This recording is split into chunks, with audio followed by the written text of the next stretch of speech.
Bismillahirrahmanirrahim. Alhamdulillah Rabbil Alamin. Wassalatu wassalamu ala ashrafil anbiya wal mursalin wa ala alihi wa sahbihi ajma'in. Allahumma lakal hamdu syukra wa lakal mannu fadla wa nastaghfiruka ya hayyu ya qayyum. Salli wa sallim adada ilmika ala abdika wa rasulika wa habibika sayyidil ma'sum sayyidina Muhammad wa ala alihi wa sahbihi wa ahli mahabbati wa aslih syu'un al-ummati wa farij 'anna al-humuma wal ghumuma ya hayyu ya qayyum. Rabbi shrah li sadri wa yassir li amri wa hlul 'uqdatam min lisani yafqahu qawli. Alhamdulillah, segala puja dan puji bagi Allah Subhanahu wa taala yang telah memberi peluang kepada kita untuk sama-sama kita meneruskan pengajian Kitab Hikam, bicara ilmu Kitab Hikam. Moga-moga Allah memberi manfaat kepada kita. Selawat dan salam ke atas junjungan besar Nabi kita Muhammad sallallahu alaihi wasallam dan kepada dan seterusnya kepada mereka yang mengasihi, yang mencintai baginda Rasulullah sallallahu alaihi wasallam. Dan dimuliakan kepada para jemaah di mana saja berada. Moga-moga berada di dalam rahmat Allah Ta'ala, dan moga-moga kita semua ditulis oleh Allah di kalangan orang yang mendapat kebaikan di sisi Allah Subhanahu wa taala. Walaupun kita berada di rumah masing-masing, namun kita mohon kepada Allah agar nama kita ditulis oleh Allah Taala di orang yang berada di dalam majlis ilmu. Kerana sesungguhnya orang yang berada di dalam majlis ilmu akan mendapat kebaikan di sisi Allah. Dan kita juga mohon kepada Allah agar kita mendapat 4 perkara. Nazalat alaihimus sakinah wa ghasyiyatuhumur rahmah wa hufathumul malaikah wa dzakarahumullah fi man indah. Kita mohon kepada Allah agar kita mendapat 4 perkara. Yang pertama, ketenangan di dalam hati. Dan yang kedua, mendapat limpahan rahmat daripada Allah Ta'ala. Dan yang ketiga, mendapat doa para malaikat. Dan yang keempat, nama-nama kita disebut di hadapan Allah Subhanahu Wa Ta'ala di kalangan orang yang mendapat kebaikan di sisi Allah Ta'ala. Maka sesungguhnya pada malam ini kita sambung pengajian kitab hikam kita ini, dan kita sampai pada muka surat 57. 57 baris yang kedua daripada atas. Qala musannif rahimahullahu ta'ala wa nafa'ana bi'ulumihi fid daraini amin. Berkata Syekh Ibnu Athaillah As-Sakandari di dalam matan hikamnya, qabaduka kaila yabkika ma'al basti wa basataka kaila yatrukuka ma'al qabdi wa akhrajaka minhuma hatta la takuna li syai'in dunahu. Maksudnya, maka ketakutan akan dikau supaya tiada dikekalkannya akan dikau, serta sukacita maka dijadikan engkau derhaka, dan disukakan akan dikau supaya tiada ditinggalkannya akan dikau, serta duka cita maka jadilah engkau di dalam picit, yakni sempit, dan telah dikeluarkan engkau daripada keduanya dengan fana di dalamnya, hingga tiada engkau bagi sesuatu yang lain daripadanya. Sebab itu matan hikam ini adalah amat sukar dipahami. Jadi kita mohon kepada Allah agar Allah memberi faham kepada kita. Kerana sesungguhnya kalau kita baca semata-mata baca, mungkin kita tidak dapat memahaminya. Maka matan ini hendaklah kita mohon pada Allah agar Allah membuka mata hati kita dapat memahami apa yang dimaksudkan oleh pengarang kitab kita ini. Jadi kalau baca, sekadar baca, mungkin kita tidak dapat memahaminya. Maka kita mohon kepada Allah dengan barakah guru-guru kita, dengan barakah guru kita yang memberi izin menyampaikan ilmu yang pernah kita belajar dengan para guru kita, dengan berkat mereka agar Allah memberi faham kepada kita. Baik, kita tengok apa maksudnya. Qabaduka ini dipanggil qabad.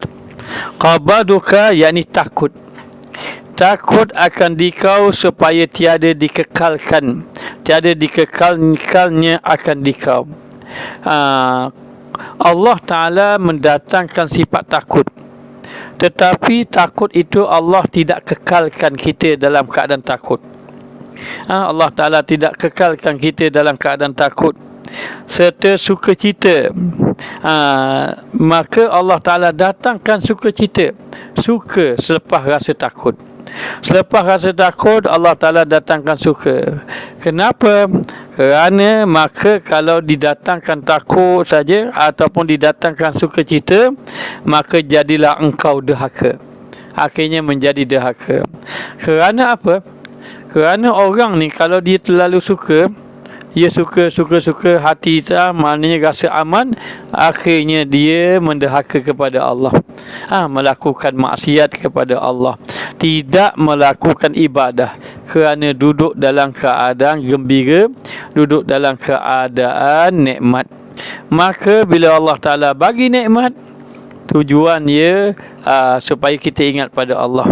Maka bila Allah bagi kita nikmat, kita lupa, Allah Ta'ala bagi pula bala. Bala pula. Maka setelah diberi basat, maka diberi qabad. Apa makna qabad? Apa makna basat? Qabad ini adalah rasa takut ataupun duka cita. Basat ini rasa suka. Rasa suka, suka cita ataupun mendapat nikmat. Merasa gembira dengan nikmat, itu dipanggil basat. Jangan bertukar. Basat ini adalah seorang itu merasa gembira dengan mendapat nikmat. Adapun qabad ini merasa takut. Merasa takut di antaranya merasa takut dengan mendapat duka cita ataupun musibah. Ini zahirnya. Ini pandangan orang syariat, berbeza dengan orang hakikat. Baik, kita tengok. Lalu dikatakan bahawa Allah tidak jadikan kita ini dalam keadaan gembira sama, dan Allah juga tak jadikan kita dalam keadaan sentiasa berduka cita. Sentiasa berduka cita. Maka sesungguhnya suka dan duka itu silih berganti, bagaikan siang dan malam. Ada siang, ada malam. Tidak berterus siang, tidak berterusan siang, dan tidak berterusan malam. Dulu ada penyanyi Jamal Abdillah, siang berganti malam, malam berganti siang, katanya. Maknanya, maka dikatakan bahawa suka dan duka bagaikan siang dan malam, dan ia merupakan rahmat Allah Ta'ala. Lalu Allah mengubahkan keadaan dia, kadang-kadang sedih, daripada sedih kepada gembira, daripada sakit kepada sehat, daripada miskin kepada kaya, daripada sempit kepada lapang. Allah Ta'ala bagi kepada hamba-Nya. Begitulah keadaannya. Maknanya, tujuan apa Allah Ta'ala beri kita ini? Kadang-kadang kita sedih, lalu Allah datangkan gembira. Kadang-kadang kita sakit, Allah datangkan sehat. Kadang-kadang kita miskin, Allah Ta'ala datangkan kaya. Kadang-kadang kita sempit, buntu fikiran, lemah kita, Allah Ta'ala bagikan kita lapang. Ataupun sebaliknya Allah Ta'ala beri kita kaya, jatuh miskin. Allah Ta'ala beri kita gembira, datang sukacita, duka cita. Allah Ta'ala beri sihat, datang sakit. Allah Ta'ala bagi lapang, datang sempit. Begitulah. Maka sebenarnya keadaan begitu adalah Allah Ta'ala nak menunjukkan bahawa sesungguhnya kita hendaklah bergantung kepada Allah. Maka mendidik hati kita, mendidik manusia supaya berpegang dengan kalimah la haula wala quwwata illa billahil aliyyil azim. Baik, kita tengok lagi. Itu baru untuk kita memahami matan tadi. Matan tadi, maka di sini kita faham Allah keluarkan, dan telah dikeluarkan engkau daripada keduanya. Kadang-kadang Allah Ta'ala tak kekalkan. Ketika mana sampai satu masa kita bersedih, datang hilang sedih, gembira. Tengah-tengah gembira datang Covid, sedih pula kita. Tengah-tengah sedih, makan masa bertahun-tahun sedih, hilang pula penyakit, gembira kembali. Begitulah gambarannya kehidupan yang Allah Ta'ala berikan kepada hamba tadi. Semuanya ada hikmah, kerana mengajar kepada kita bahawa kita tidak ada daya dan upaya kecuali hanya pertolongan Allah Subhanahu Wa Ta'ala. Dan setelah Allah Ta'ala uji senang susah, akhirnya dikeluarkan engkau akan keduanya dengan fana di dalam hatinya, fana dalamnya, hingga tiada engkau bagi sesuatu yang lain daripadanya, sehingga kamu hanya bergantung kepada Allah. Jadi ada orang dia hidupnya susah, berduka cita. Setelah dia berduka cita, lalu dia kembali kepada Allah. Bila dia kembali kepada Allah, Allah gembirakan dia. Bila sudah dia dekat dengan Allah, lalu Allah Ta'ala datangkan lagi dia duka cita kembali. Kemudian Allah gembirakan, lalu dia begitulah. Setiap kali dia, bila Allah Ta'ala beri dia senang, dia duka cita, dia lupa, Allah Ta'ala datang pula lagi kembali duka cita. Sehinggalah dia ini kembali balik pada Allah. Akhirnya, bila sampai ketika itu, senang dan susah ingat pada Allah. Bila senang dan susah ingat pada Allah, baginya akhirnya hilang senang susah tadi. Hanya sudah fana dengan Allah, baginya susah tidak apa-apa, senang pun tidak, maknanya senang pun sudah menjadi biasa. Biasa je, senang ke susah tak ada apa-apa. Maka jadilah dia orang yang benar-benar beriman. Apabila diberi nikmat, dia bersyukur. Apabila diberi ujian musibah, dia bersabar. Inilah sifat orang yang ingin berjalan untuk mendapat marifat Allah Subhanahu Wa Ta'ala. Maka di sini diberitahu kepada kita, sampailah fana, binasa, hingga tiada engkau bagi sesuatu yang lain daripadanya, hinggalah kamu tiada lagi bergantung kecuali hanya kepada Allah Ta'ala. Bermula duka dan suka. Duka dan suka, maknanya itu dua hal yang berwarna, ataupun dua hal yang mewarnai kehidupan. Bagi segala orang yang arif, orang yang mengenal Allah Subhanahu Wa Ta'ala. Jadi demikian Allah uji kita, maka ada hari kita gembira, ada hari kita suka. Mana ada manusia yang gembira, tiada duka-duka. Tidak ada manusia yang dapat nikmat, tidak dapat ujian. Mana ada. Begitu juga orang yang dapat ujian itu, dalam ujian itu ada nikmatnya. Maka demikianlah, bumi mana yang tidak ditimpa hujan, lautan mana yang tidak bergelora. Dengan arti kata, begitulah kehidupan, silih berganti. Maka silih berganti itu menunjukkan kepada kita bahawa Allah Subhanahu Wa Ta'ala yang menentukan akan segala-galanya. Kita tak boleh tentu kita sihat sama, sampai masa Allah Ta'ala bagi sakit. Bila sakit, kita tak boleh tentu masa kita sihat. Bila kita sihat, kita tak boleh tentu maknanya tentang sakit. Saya sihat, saya tak boleh sakit ni. Tak. Yang menentukan sihat dan sakit itu Allah Subhanahu Wa Ta'ala. Maka bermula duka dan suka itu dua hal yang berwarna di dalam segala arif, di dalam segala orang yang mengenal Allah. Dan keduanya itu, sebab suka dan duka itu, keduanya itu menempati khauf dan juga raja. Menduduki tempat khauf, yakni takut, raja, yakni harap. Maka takut dan harap ini maknanya akan sentiasa ataupun mesti ada di dalam hati orang yang beriman kepada Allah Subhanahu Wa Ta'ala. Maka dikatakan dua keadaan ni, suka gembira, itu mesti ada yang menempati kedudukan rajak dan khauf. Mana duka, sukacita dan duka cita. Gembira kerana apa? Baik, yang kita bahas daripada orang awam macam kita. Orang awam dia gembira. Gembira sebab apa? Dia gembira sebab dia ini dapat harta. Ada tak orang dapat harta tak gembira? Kalau dia dapat harta dia tak gembira, mari sini harta sini. Maknanya maka dia gembira kerana dapat harta.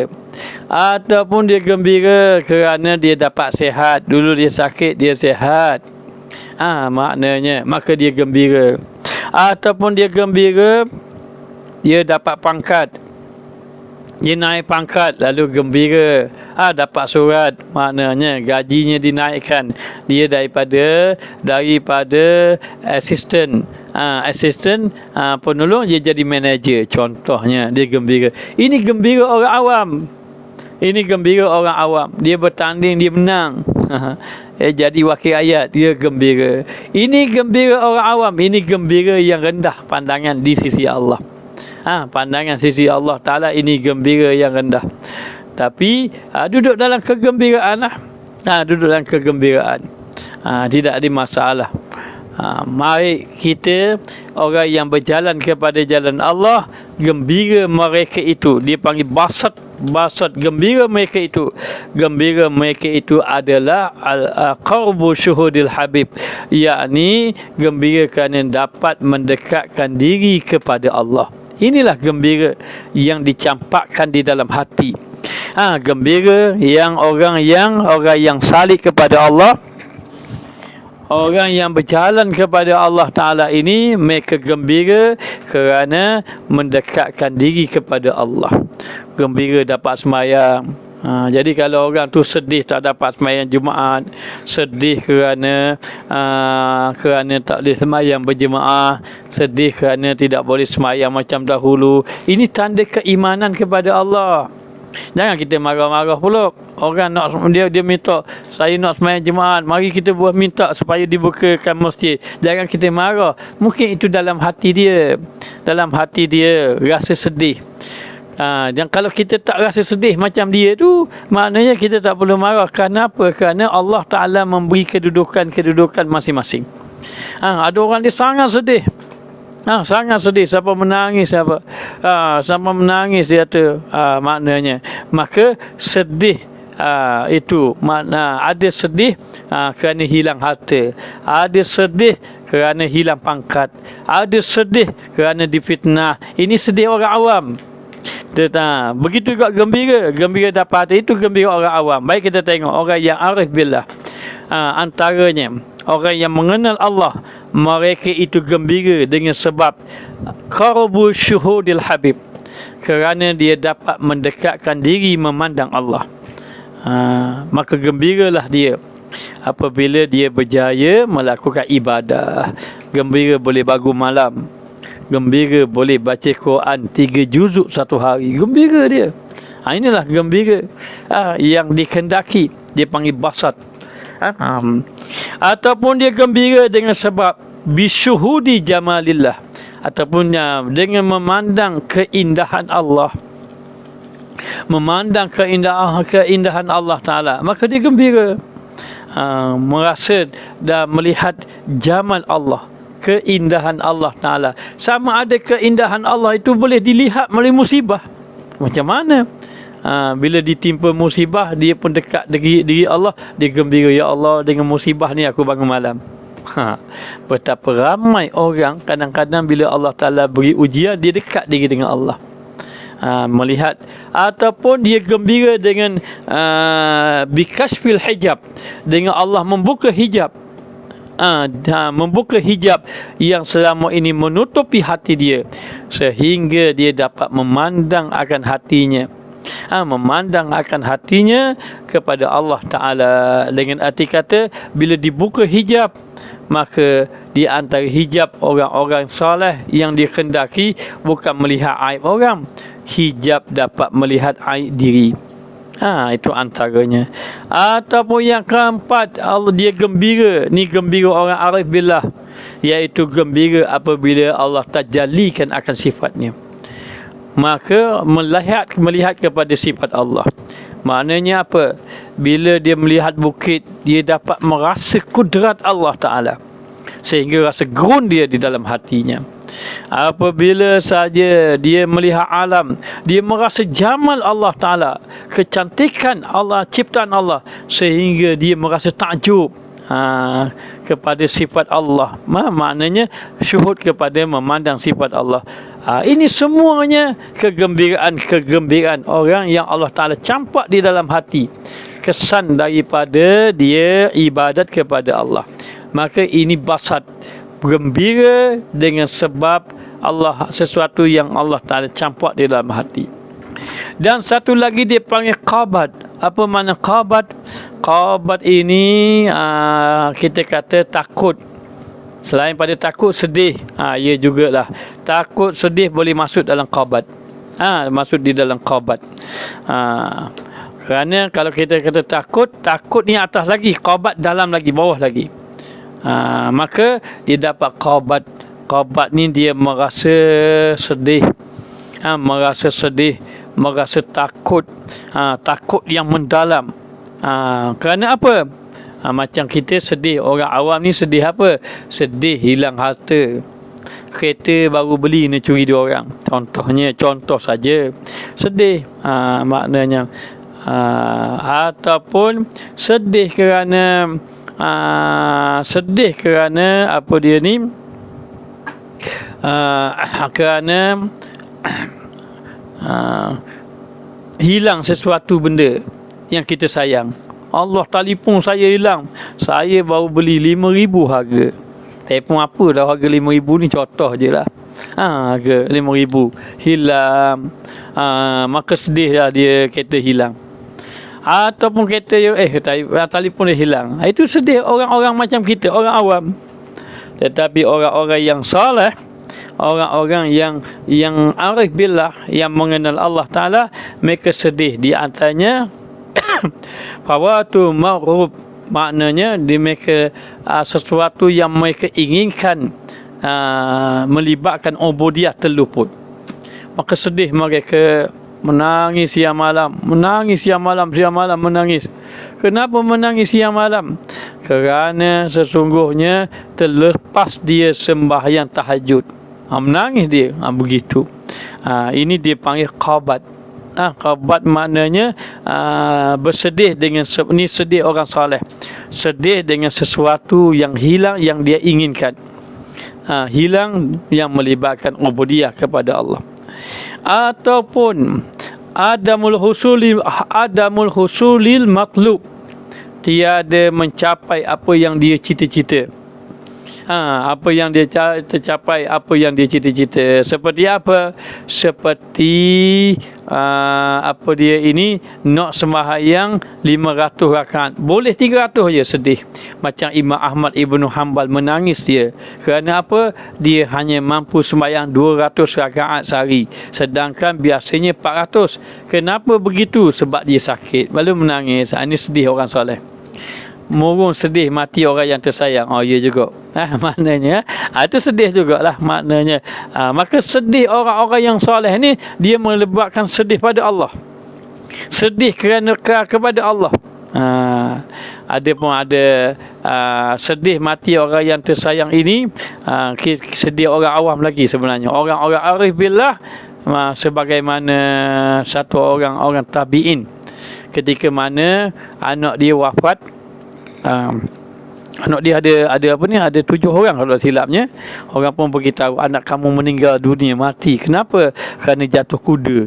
Dia kata alhamdulillah. Alhamdulillah, Allah Ta'ala mengambil yang sedikit, meninggalkan yang banyak. Lalu orang tanya dia, kenapa kamu kata begitu? Kerana dia kata Allah Ta'ala ambil yang sedikit. Sedikit tu satu je Allah Ta'ala mati, Allah tinggalkan 7 lagi anak dia. Gitu gambarannya. Tetapi ini orang yang arif billah, mereka sedih apabila saja apa yang mereka nak tu tak tercapai. Nak yang tidak tercapai itu bukan berbentuk dirinya, tetapi berbentuk ubudiyah dia kepada Allah. Macam kita contoh apa dia, Imam Ahmad Ibn Hanbal menangis kerana hari itu dia hanya mampu sembahyang 200 rakaat, sedangkan dia ini maknanya biasa sembahyang 400 rakaat. Inilah dikatakan bahawa sifat orang-orang yang arif billah, yang mengenal Allah Ta'ala. Baik, kita tengok. Maka dikatakan bahawa menepati khauf dan juga raja. Khauf merasa takut, raja merasa harap. Bila dia buat maksiat, buat dosa, dia rasa takut pada Allah. Dia takut pada Allah. Maka takut kepada Allah, kemudian datang pula sifat harap. Dia pun bertaubat, beristighfar, dia mengharapkan Allah Ta'ala terima. Maka demikianlah dikatakan bahawa dua hal ini mesti kena ada. Setelah buat dosa, harapkan keampunan. Dosa itu rasa takut, itu khauf. Kemudian harapkan keampunan, itu raja. Itu raja. Ingat, khauf dan raja ini maknanya khauf rasa takut. Tetapi khauf ini apa beza dengan takwa? Takwa takut juga. Apa bezanya? Kata ulama, kalau khauf ini takutnya itu tidak kuat. Macam kita dengar cerita orang mati, cerita kematian, kita rasa takut, Allah, aku mati kerana takut, ingat dosa. Tapi seminggu saja, lepas tu lupa balik. Itu dipanggil khauf. Khauf ini tidak kuat lagi. Lalu ulama kata ada lagi, dalam lagi pada khauf itu dia panggil apa? Dia panggil qabat. Ini perbahasan dalam ulama sufi. Dia ada qabat, dia ada basat. Maknanya. Baik, kita tengok. Lalu dikatakan di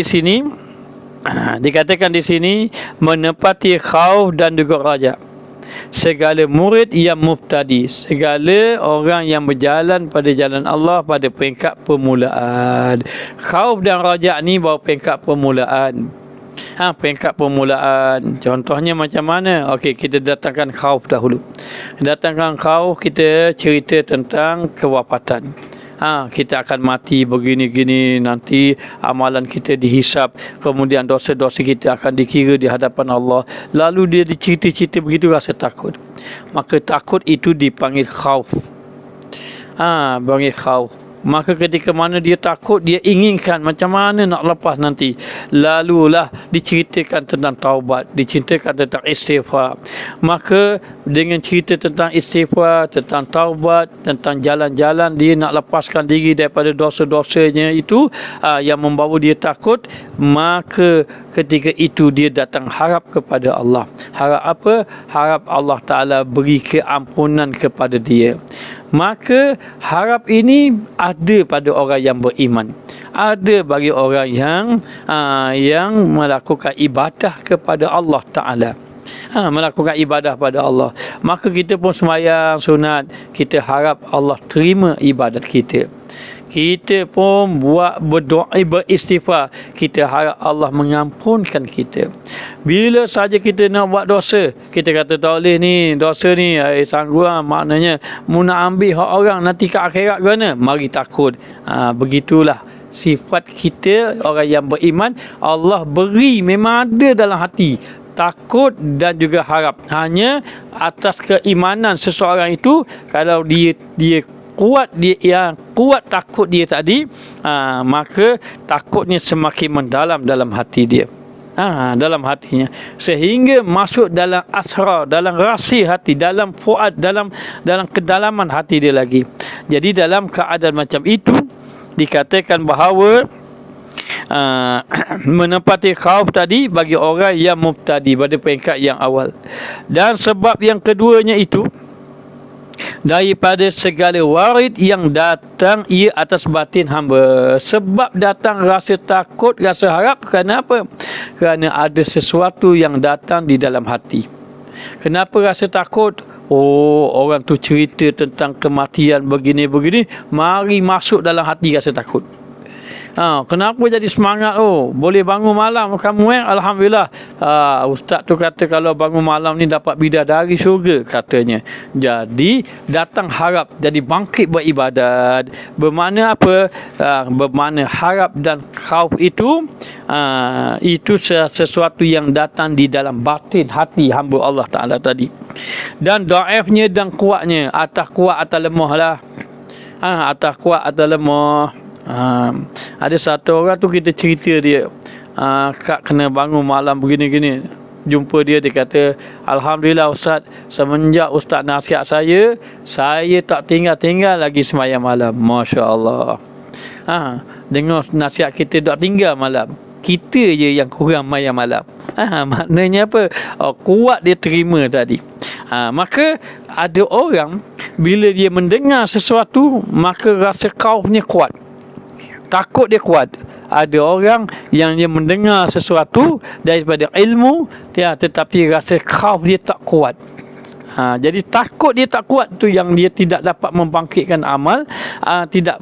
Khauf dia tak kuat ni tak dapat meninggalkan maksiat. Harap dia tak kuat juga tak dapat membangkitkan amal. Maka Allah Ta'ala bagi kepada hamba tadi khauf dan takut hanya mengikut dhaif dan kuatnya tadi.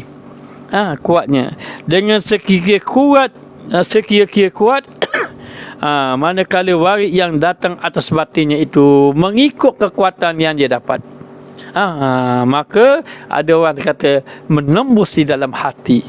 Maka demikianlah seseorang tadi boleh membangkitkan amal. Ada orang dengar kuliah lalu insaf, takut, lalu beribadat kepada Allah. Maknanya terus nak beribadat kepada Allah Ta'ala. Kenapa? Kuat masuk dalam hati dia.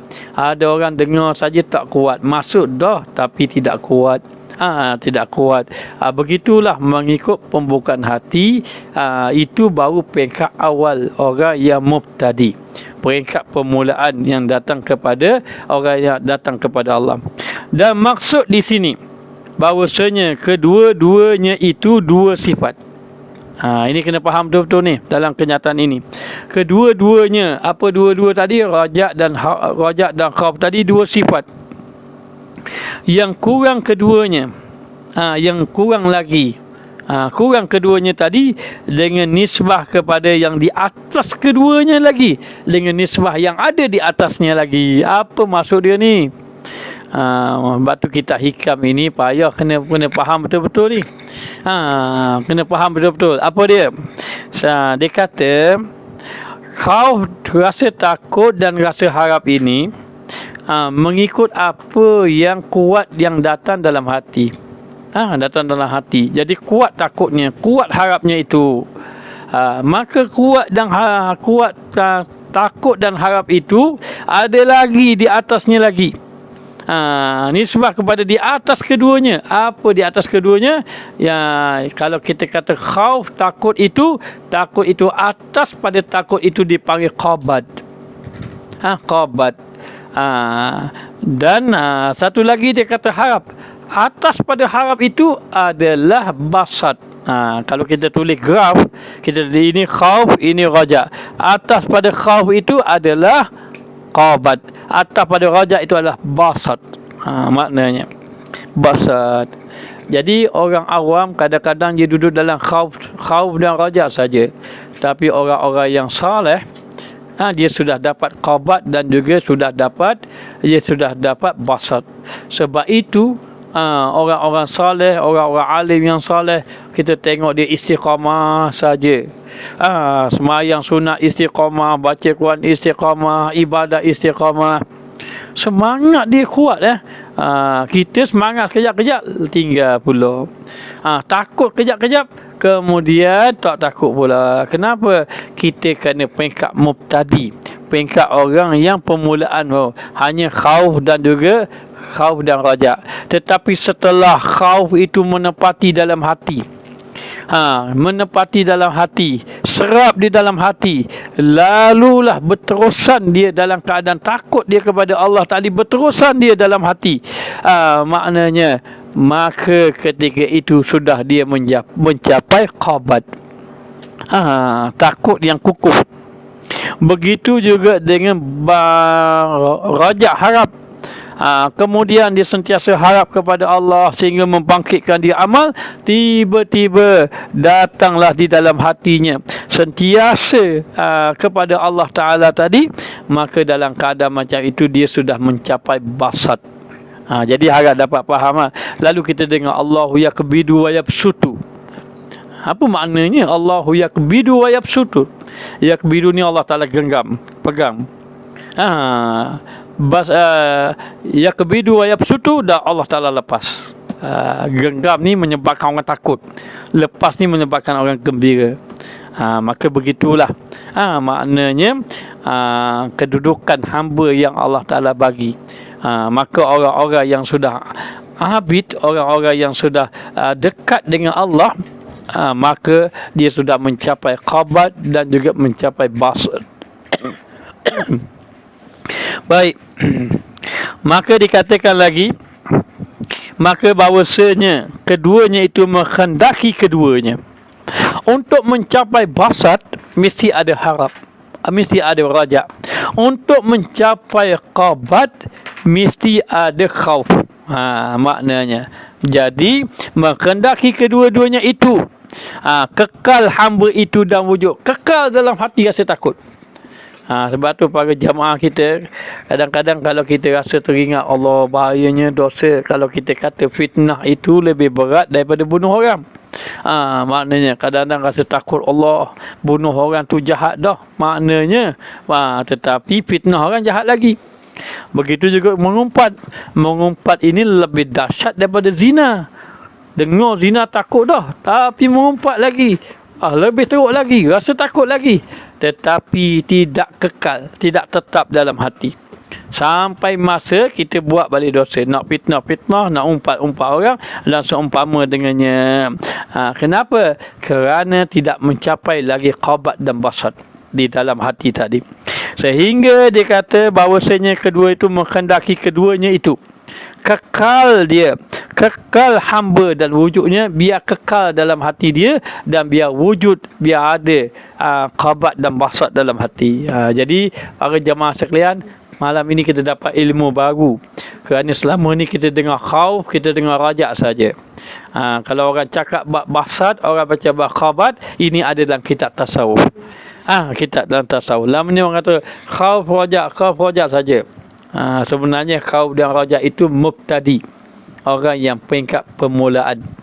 Tetapi orang yang sudah kepada Allah, sudah mengenal Allah, dia bukan duduk pada khauf dan rajak, dia duduk pada qabat dan basat.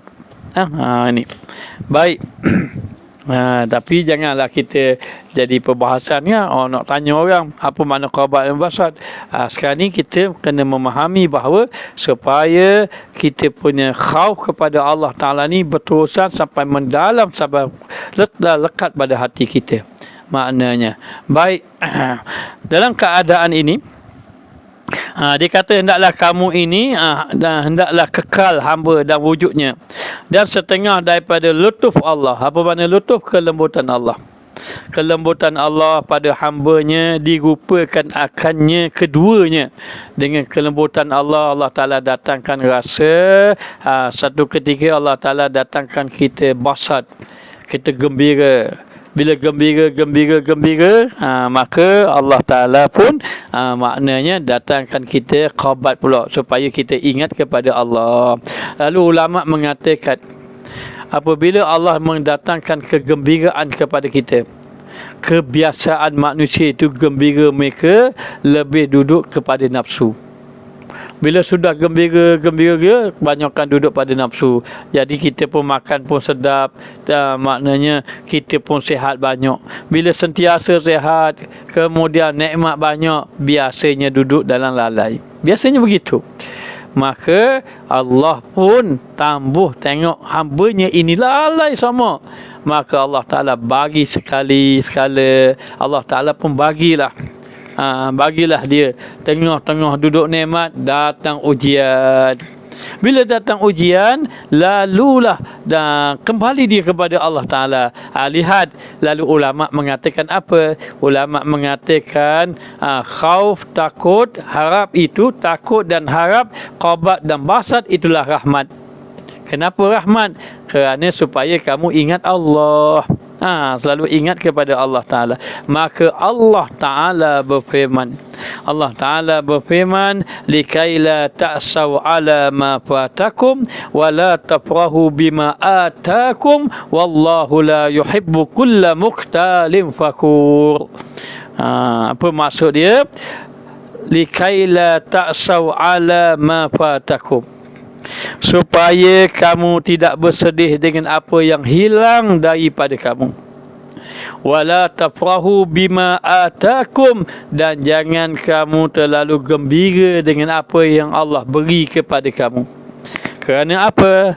Kerana kalaulah kamu ini bersedih dengan apa yang Allah Ta'ala uji sampai hilang habis, nanti kamu akan buruk sangka dengan Allah.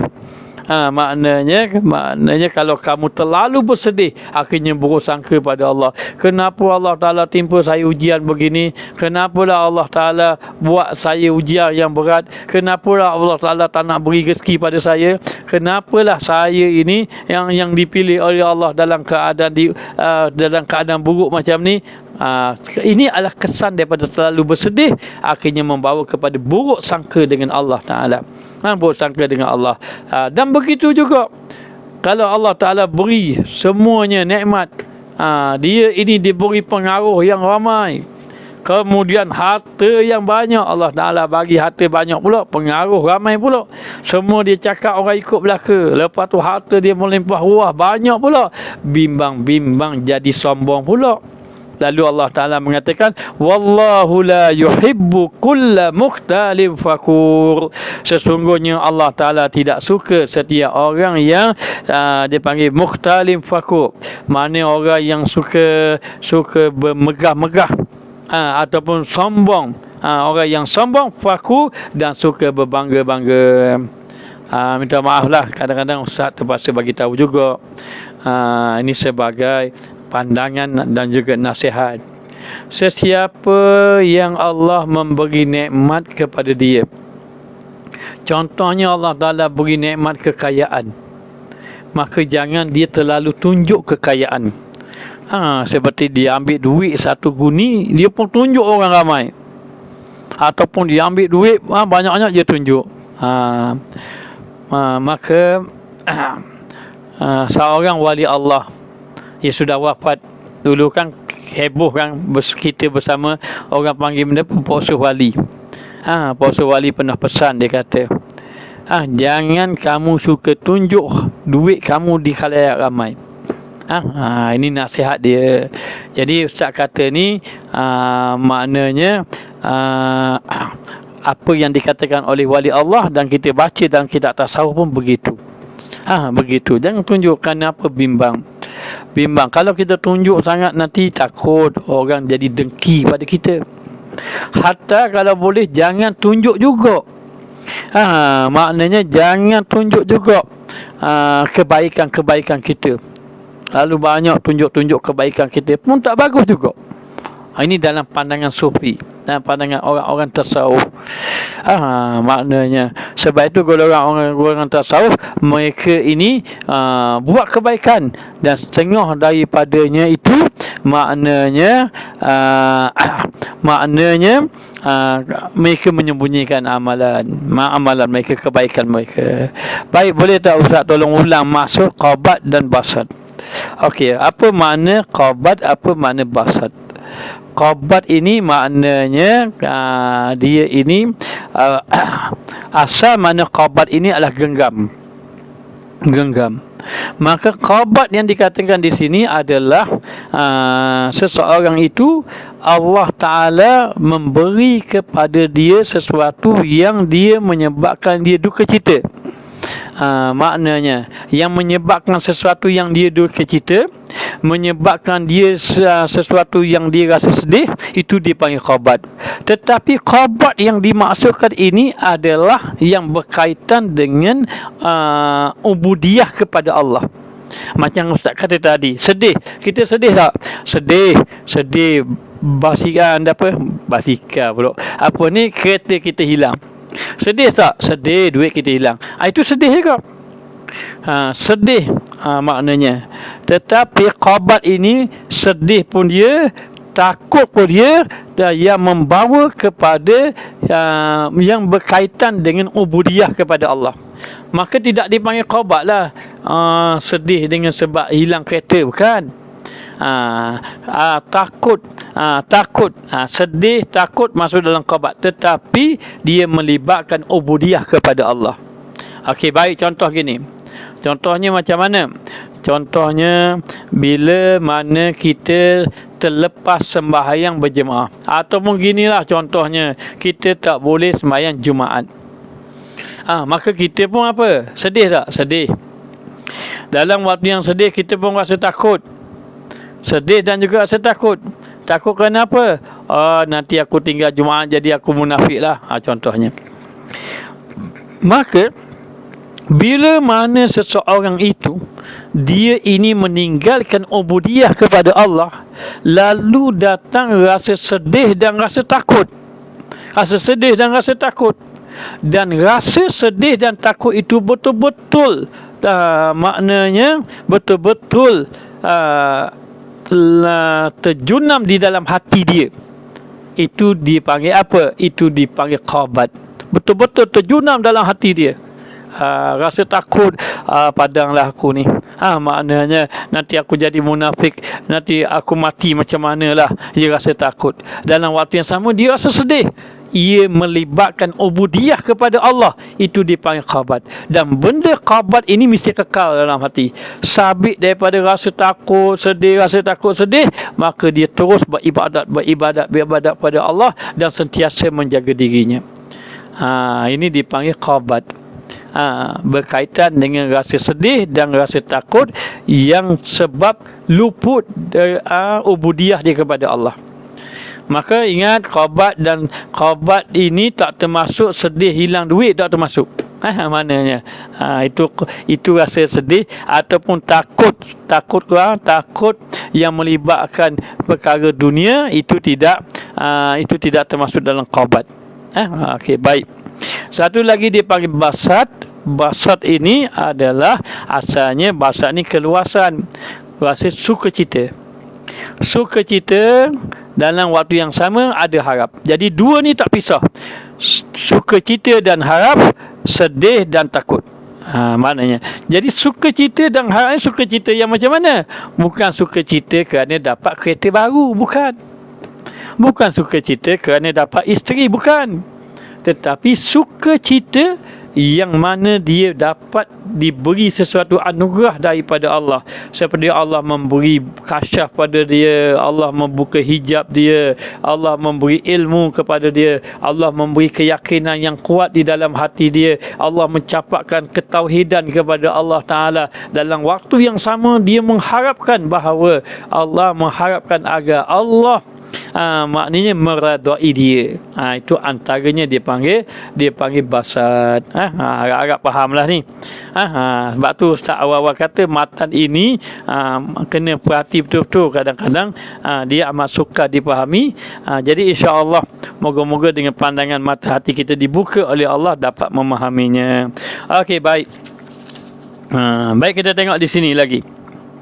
Maka kata Faris radhiyallahu anhu, kata Faris radhiyallahu anhu, pertama-tama duka. Kadang-kadang mai duka cita. Biasa duka cita ni kita tetap melibatkan dunia dulu. Duka, maka suka, kemudian hilanglah suka. Kita pun duka cita. Duka cita macam mana? Duka cita contohnya rumah kita rosak. Rumah terbakar. Rumah kita terbakar.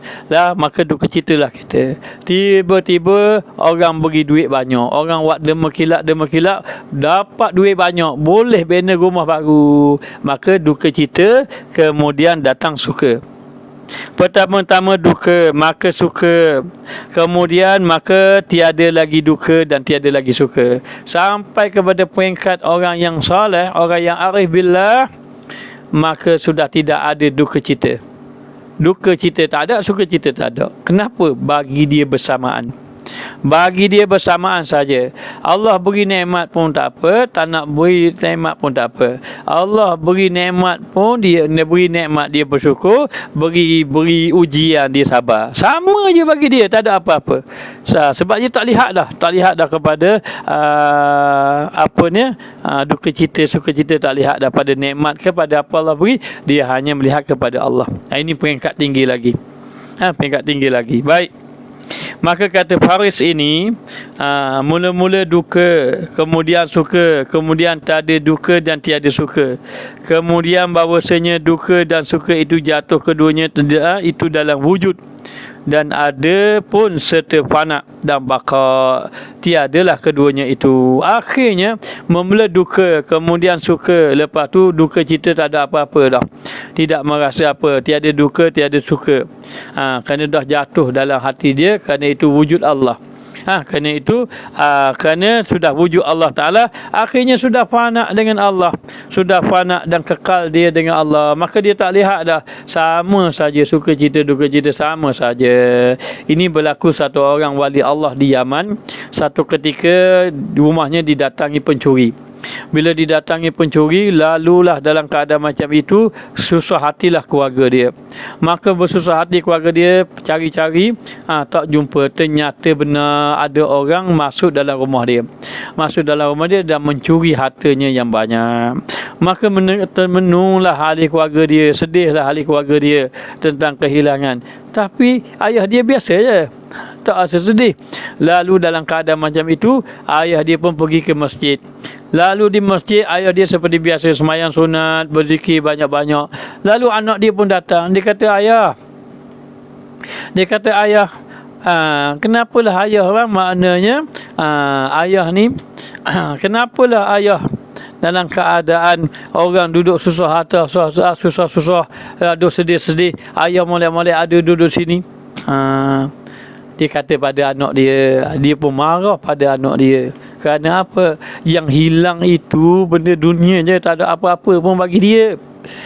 Maknanya bagi dia, hilang ke ada ke, dia tidak akan tinggalkan zikir kepada Allah. Bagi dia sama saja. Ada, alhamdulillah. Tak ada, sudah. Dia terus beribadat pada Allah. Jadi demikianlah kita maknanya. Ni ada kata muntahi, betul. Orang yang terakhir ni orang yang muntahi, orang yang mencapai fana dan juga baka. Maknanya fanaknya dia tak nampak hanya Allah je. Beri nikmat ke, beri ujian ke, sama je bagi dia. Sama saja bagi dia. Setengah daripada mereka, ya Allah, aku lebih suka ujian daripada nikmat. Ada setengah kata gitu. Ini orang-orang sufi. Orang-orang yang sufi. Dan kata Syekh Junaid radhiyallahu anhu, bermula khauf itu mendukakan, khauf itu dan perkara yang mendukakan akan daku, dan raja itu menyukakan akan daku. Bila datang rasa takut, lalulah merasakan dia rasa duka cita. Sebab itu bila contohnya macam mana? Contohnya bila jatuh kepada maksiat, rasa sedih dalam waktu yang sama, rasa takut mati dalam maksiat padanglah maknanya. Tiba-tiba datang harap. Adapun harap itu menyukakan aku. Tengah sedih, tengah tu datanglah orang pun mari. Datang satu orang ulama kata, jangan kamu bersedih, setiap dosa dia boleh diampunkan oleh Allah. Macam mana dosa saya nak diampunkan? Maka orang itu pun ajar dia cara bertaubat. Bila ajar cara bertaubat, dia pun harap agar Allah Ta'ala terima taubat dia.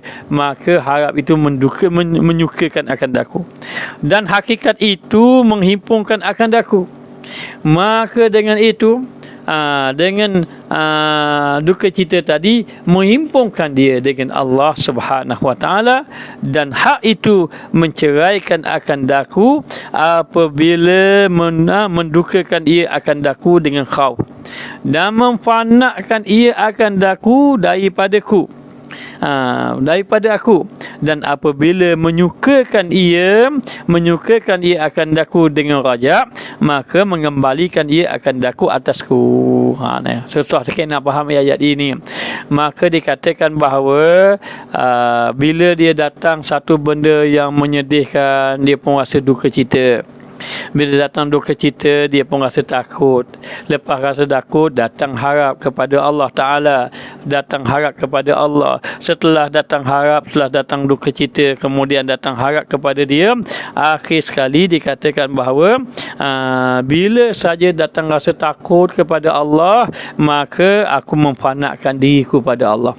Maknanya aku hanya melihat kepada Allah Ta'ala, dan apabila menyukakan aku hanya kembalikan aku ni kepada Allah, akan daku pada Allah. Jadi di sini peringkat kedua dah. Peringkat apa? Peringkat maknanya kembali kepada Allah. Kembali kepada Allah Ta'ala. Dan apabila menghimpunkan ia akan daku dengan hakikat, maka menghadirkan ia akan daku. Bila aku himpunkan dia tentang rajak dan harap ini, khauf dan harap, ataupun rasa takut dan juga rasa suka dan rasa suka cita dan duka cita, bila aku himpunkan keduanya, hakikatnya menghadirkan ia akan daku. Hakikatnya aku dapat tahu, daripada Allah Ta'ala belaka. Senang, bahasa mudahnya senang. Susah pun Allah, senang pun Allah. Rupanya semuanya daripada Allah Ta'ala. Maka apabila menceraikan ia akan daku dengan hak, maka melihatkan ia akan daku lainku daripada aku, maka menutup ia akan daku daripada aku. Maka iaitu dalam demikian itu sekaliannya menggerakkan akan daku, tiada yang mendiamkan akan daku, dan meliarkan aku, tiada yang menjinakkan aku di dalam huduku, hadirku itu. Maka merasai rasa wujudku, maka mudah-mudahan memfanakkan ia akan daku. Ceritanya beginilah. Nak beritahu bahawa kita akan silih berganti. Mula-mula kita dapat suka. Bila kita suka tadi, tiba-tiba mendapat duka. Maka katanya Syekh Junaid tadi, apabila saja mendukakan aku, rasa takut, aku fanakkan diri aku pada Allah. Apabila aku rasa gembira, aku kembalikan diri aku kepada Allah Ta'ala. Lalu aku himpunkan kedua-duanya, suka duka, rajak takut, harap takut. Lalu aku himpunkan, akhirnya aku dapati hakikatnya ia ini tidak bercerai. Dia hakikatnya itu semuanya datang daripada Allah Subhanahu Wa Ta'ala. Yang datangkan sesuatu yang gembirakan Allah, yang datangkan sesuatu yang menduka citakan aku itu Allah. Lalu aku pun melihat itunya semuanya aku tidak bercerai aku dengan Allah Ta'ala. Tidak bercerai aku dengan Allah Ta'ala. Lalulah yang demikian itu maknanya aku dapat merasakan wujudnya Allah Ta'ala dalam diri aku. Semuanya Allah Ta'ala belaka. Semua Allah Ta'ala. Lalu dia merasakan wujudnya Allah Ta'ala di dalam diri aku ini. Lalu dalam keadaan macam itu, dalam keadaan macam itu, dan adalah hakikat keluar engkau daripada duka dan suka itu, bahawa engkau fanakkan akan dia. Akhirnya kamu keluarkan duka cita. Jangan duk bergantung sangat kepada apa yang kamu dapat, dan jangan kamu juga berpegang sangat merasa kehilangan dengan apa yang kamu hilang. Maka semuanya kamu lihat kepada Allah.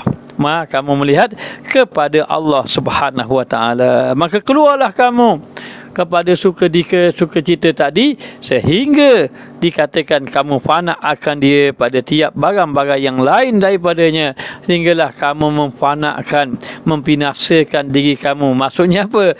Maksud binasakan, jadi maknanya mati bukan.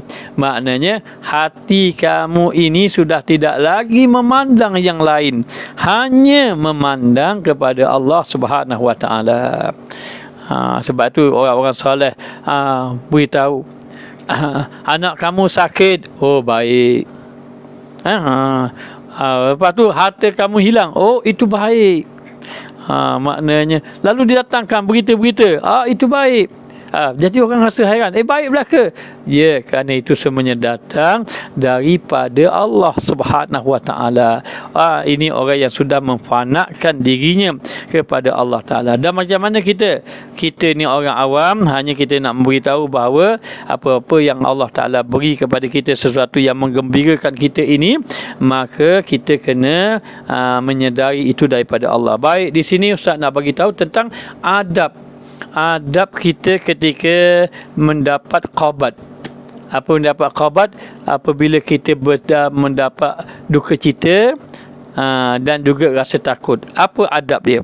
Adab dia yang pertama, hendaklah kamu tamakninah wal waqar tahta majarul aqdar. Yang pertama, hendaklah kamu ini rasa tenang. Tenang maknanya tenangkan diri kamu di bawah perjalanan takdir Allah. Bila Allah Ta'ala beri duka pada kita, kemudian beri takut pada kita, maka duduklah kita dalam tenang dalam perjalanan takdir Allah. Selepas kita renung, ini takdir Allah Ta'ala yang beri pada kita ini ujian Allah Ta'ala. Kadang-kadang orang mari telefon, Ustaz, saya ini tadi ada orang telefon, dia kata, Allah ujian saya Ustaz. Kenapa? Ujian saya, dia kata, saya pergi rumah orang tu, saya pergi rumah anak saya, tiba-tiba anak saya positif COVID. Habis saya pun kena habis satu keluarga. Ujian sungguh, dia kata. Bila saya ni dikena test belaka, habis orang duk kata marah saya. Kemudian orang pun maknanya macam menjauhkan saya. Saya pun tak tahu lagi ni, baru tengok test COVID ada ke tak. Maknanya tu ujian Allah Ta'ala bagi. Maka tenang dulu, tenang. Apa-apa tenang tu macam mana? Tenang itu maknanya kamu kena muhasabah diri kita. Muhasabah diri kita. Tengok dulu muhasabah diri kita. Ada juga orang datang, Ustaz, saya dulu berniaga, Alhamdulillah, tiba-tiba hari ini berniaga jatuh sungguh, tak ada sungguh tu. Sabar dulu. Maknanya yang pertama, adab dia hendaklah kamu tamakninah, tenangkan dulu dan renung sedikit. Ini adalah di bawah takdir Tuhan. Yang kedua, adab kita ketika mana kita dalam keadaan berduka cita. Yang kedua, ar-ruju' ila wahidil qahhar, kembali kepada Allah. Boleh jadi Allah Ta'ala ini maknanya boleh jadi dengan sebab selama ini aku lalai pada Allah Ta'ala. Boleh jadi dengan sebab perniagaan aku jatuh ni, boleh jadi dengan sebab selama ini aku tak jaga sembahyang. Begitu. Jangan duk kata orang deki kita, mana perniaga pas jatuh kata kita, rujuk. Ini adab kita. Al-ruju' ila wahidil qahhar. Yang kedua. Yang ketiga, as-sabru. Makna ala ma yusibuhu. Maknanya sabar di atas apa yang menimpa. Sabar dengan arti kata, sabar ni tahan lidah. Tahan lidah. Maknanya jangan caci orang, jangan maki orang. Tahan lidah. Mungkin kita kena apa-apa di mana. As-sabru ala ma yusibu. Apa yang menimpa tu sabar. Yang ketiga. Yang keempat, ar-ridha bima yajri alaihi. Redha dengan apa yang berlaku atas dia. Redha. Maknanya rasa boleh terima apa yang Allah beri pada kita. Ini adab dia ada 4. 4 adab orang yang diberi ujian di ketika mana qabat. Apa dia? Ulang kali lagi. Tamakninah tahta majarul aqda, tenang di atas takdir Allah, yang pertama. Yang kedua, ar-ruju' ila wahidil qahhar, kembali kepada Allah. Kembali balik kepada Allah dengan muhasabah. Yang ketiga, as-sabru ala ma yusibuhu, sabar di atas apa yang menimpanya. Dan yang keempat, ar-ridha bima yajri alaihi. Yang keempat, redha dengan apa yang berjalan atasnya. 4 perkara. Ini ketika mana qabat, ketika mana kita dalam keadaan bersedih dan rasa takut. Kemudian adab kita ketika kita basat. Basat ini ketika mana kita ini dapat sesuatu yang menggembirakan kita. Ataupun dalam waktu yang sama kita ada mengharapkan kepada Allah, maka yang pertama kaful jawarih, tahan anggota kita, khususan bil lisan, lebih-lebih lagi dengan lidah. Kenapa? Kerana nafsu ni kadang-kadang bila dia gembira, nafsu cepat membawa kepada kita bangga, sombong dan seumpamanya. Maka yang pertama kaful jawarih, tahan anggota kita, terutama dengan lidah. Yang kedua wal yaljim nafsahu bil jami samti, kamu kekanglah diri kamu dengan kekangan diam. Diam, apa makna diam? Maknanya ketika mana sahaja kita rasa gembira, maka kita kena jaga lidah kita ini. Jangan kegembiraan kita menyebabkan orang lain iri hati. Orang lain iri hati. Oh, saya banyak ni, tanah saya gini, harta saya gini. Jadi akhir sekali orang rasa cemburu pada kita, dengan sebab kita ini maknanya tak jaga. Sebab tu kata diam kamu, makna diam kamu daripada maknanya diam kamu daripada membawa kepada orang merasa tidak senang. Dan yang ketiga bikasratil hamdi, banyak puji Allah. Bila dalam kegembiraan banyak puji Allah, banyak memuji Allah Ta'ala. Dan yang keempat, asyukru ala ma an'ama alaihi, hendaklah dia bersyukur di atas apa yang Allah memberi nikmat kepada dia. Ini adab kita apabila mendapat basat. Okey, baik. Kita sambung sikit lagi ya.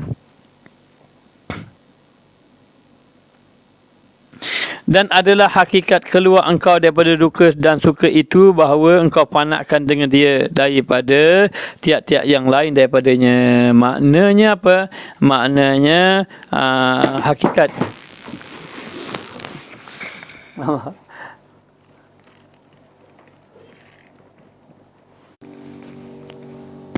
lah, minta maaf minta maaf banyak-banyak. Ada teknikal sedikit. Baik, sikit lagi. Maka dia kata bahawa keluar kamu daripada duka cita tadi, keluar kamu daripada duka cita dan suka cita tadi dengan kamu panakkan kepada Allah Ta'ala. Kerana bahawasanya panak pada Allah dengan Allah, panakkan pada Allah dengan Allah, bagi Allah itu tiada mengetahui ia pada wujud lain daripadanya, pada Allah Ta'ala. Dan inilah makam khawas. Maka khawas, segala orang yang arif bersalahan dengan orang yang salik.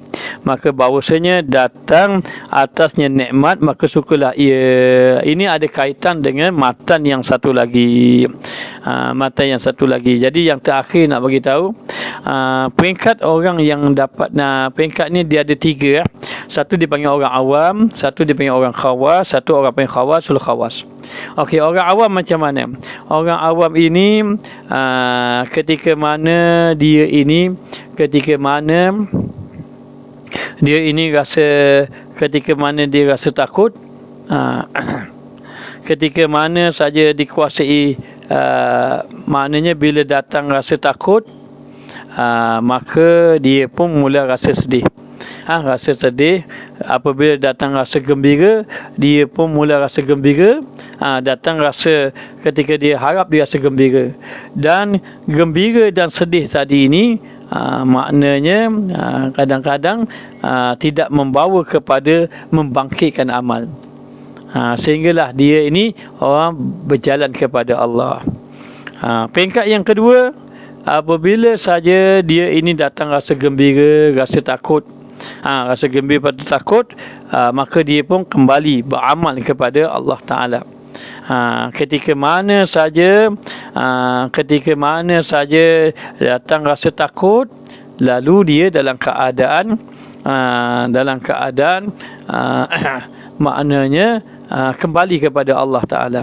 Melihat bahawanya bila rasa takut saja, rasa takut, dia beristighfar kepada Allah. Beristighfar kepada Allah. Bila dia merasa harap saja, rasa berharap kepada Allah Ta'ala, dia beribadat kepada Allah. Maka peringkat pertama, kadang-kadang takut dan khauf tidak memberi kesan. Peringkat yang kedua, takut dan khauf memberi kesan yang kedua. Peringkat yang ketiga, dia sudah tidak lagi melihat kepada nikmat ke apa, bagi dia khauf, takut, tetap beribadat pada Allah. Sama saja bagi dia kedudukannya. Tapi mengenai perkara ini kita akan bicara pada malam besok, insya-Allah. Jadi kita ni orang awam, kena kembali kepada Allah Ta'ala. Rajin-rajinlah beribadat kepada Allah Subhanahu Wa Ta'ala. Jadi sekadar ini saja yang dapat disampaikan. InsyaAllah moga-moga memberi manfaat kepada kita. Moga-moga Allah Ta'ala memberi kebaikan kepada kita. InsyaAllah malam besok kita akan sambung lagi pembacaan kitab hikam ini. Apapun Ustaz maklumkan bahawa Ustaz bukanlah orang alim dan bukan juga orang yang soleh. Jadi seandainya ada perkara yang muskil, maka rujuklah kepada orang-orang yang lebih alim, rujuk juga kepada orang yang lebih soleh. Lebih soleh maknanya supaya kita mendapat manfaat, InsyaAllah. Jadi sekadar ini saja yang dapat disampaikan. Banyakkan berzikir pada Allah, banyakkan berselawat kepada Nabi kita Muhammad sallallahu alaihi wasallam. Dan ada musim yang seumpama ini, kita banyak duduk di rumah, maka berazamlah kalau boleh khatam Al-Quran, alhamdulillah khatamkan Al-Quran. Kalau tak boleh khatam Al-Quran pun, maknanya banyakkan berzikir kepada Allah Subhanahu Wa Ta'ala. Dan ketika mana duduk di rumah ini, isilah masa dengan sebaik-baiknya. Sebaik-baiknya. Jadi ketika mana orang tanya kepada Imam Malik, apa Imam Malik buat di rumah? Kata ahli keluarganya, Imam Malik itu banyak baca Quran, banyak sembahyang, banyak membaca ilmu. Kalau boleh kita gitulah, takat mana yang mampu. Jadi sekadar ini saja yang dapat disampaikan. Minta maaf banyak-banyak kalau ada teknikal suara ke, jadi dan seumpamanya, minta maaf banyak-banyak. Tiada sengketa antara kita, begitu. Dan Ustaz doakan semua mendapat kebaikan di sisi Allah Subhanahu Wa Ta'ala, dan moga-moga Allah Ta'ala kumpulkan kita semua di dalam syurga Allah Ta'ala. Jadi sekadar ini saja yang dapat disampaikan. Ustaz sudahi dengan wabillahi taufiq wal hidayah. Wassalamualaikum warahmatullahi wabarakatuh.